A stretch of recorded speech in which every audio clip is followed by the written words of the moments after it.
I have one other concept that we need to talk about before we proceed.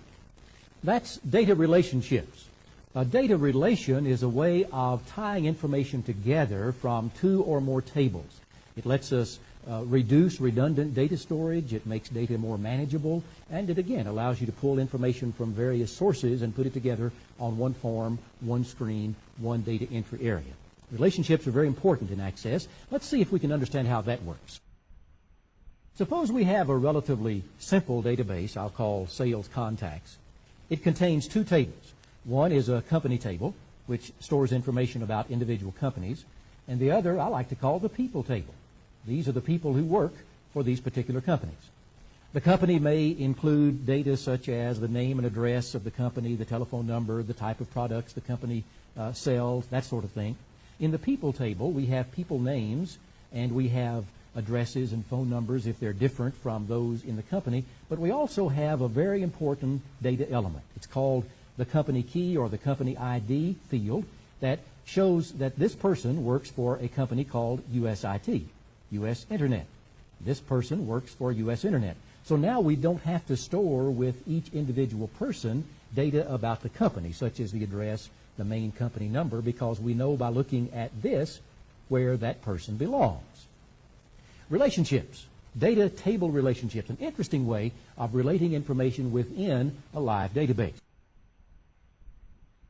Let's take this a little step further and look at that Northwind database we've used as an example so often. It's a little more complex, but it'll show you very quickly how things work together. Again, here's that familiar Northwind database display. Let's, with the Tables tab selected, choose from the Tools menu, Relationships, and this shows you very quickly the relationships programmed in to this Northwind database. Don't let the complexity of this fool you, because we're going to look at just two areas. Right over here on the right, the Customers table. This is all of the field labels from the Customers table, and notice one of those field labels is Customer ID, and it shows through this line a link to the Orders table. Obviously, if I'm going to take orders for a customer, I need to know who that customer is, but I need not store all of the data about that customer in this table. I simply store the customer ID. The data about the customer is over here in the customer table. And you see other relationships here as well. By the way, this little infinity symbol shows that there may be many orders, but there should be only one customer with that particular customer ID. And this same idea goes throughout the database. We can go to companies. We can go to many of the tables and see how they're related one to the other.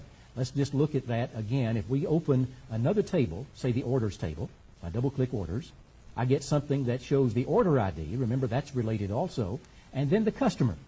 This is actually related to customer ID, but in this particular table, they're using a little technique to translate the customer ID into an actual customer name, which makes it easier to use. But this relation, this tie, is really to the customer table through the customer ID, which makes it very easy to enter a minimum amount of information in the order table and still keep track of who everybody is and who has placed the orders.